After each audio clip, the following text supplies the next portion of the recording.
Hello everyone, I'm Snowy Wood Creatures and welcome to today's video.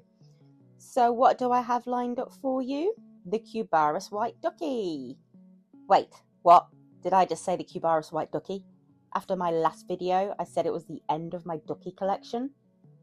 Yeah, I did say that.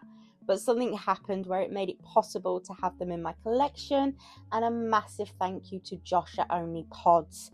I'll link his website in the description below. But as I said, a huge thank you to him for making my dreams come true. I did purchase these, I will add that. It isn't a gift. Anyway, shall we dive on in and find out about this beautiful isopod? First up, they have only just arrived. They may seem quite active right now. I have just fed them and they're just finding their feet in their new home basically.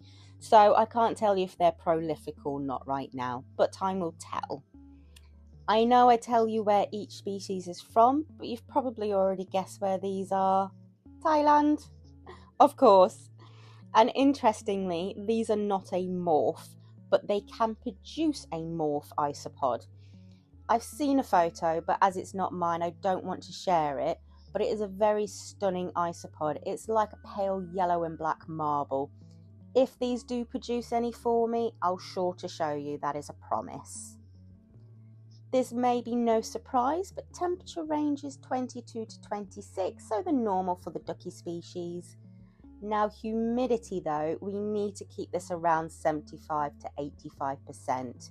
Which is slightly higher than others, but please ensure your soil isn't waterlogged. This won't end well. It just needs to be damp. So if you squeezed it together, it's not going to stick basically and make a mud ball. Humidity you want to be in the air, so I do that by spraying the moss and the lid if needed. Now you hear their bellies rumbling? No problem, as they have an uncomplicated diet. Brilliant news.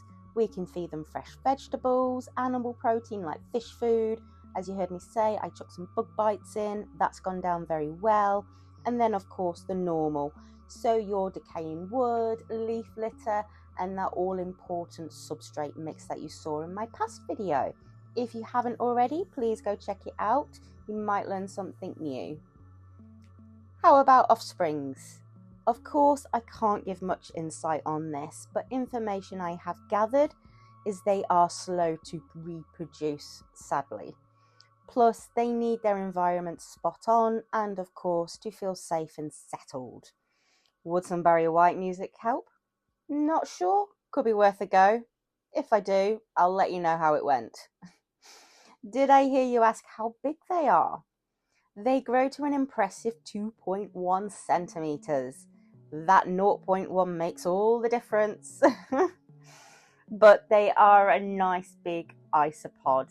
I have a mixture of sizes in this colony, so I'm excited to see what comes of these, but I've only got 10 at the moment. Hopefully I can add to this in time. I know I have to be patient, and we all know I'm not good at that. So we'll see. So please leave a comment in the box below. Do you like these monochrome duckies? Is it one you'd like to see in your collection? Love to hear. And as always, thank you so much for watching. I'll be forever grateful and appreciative if you can give me a like and a subscribe, and I'll be sure to see you on the next one. Bye.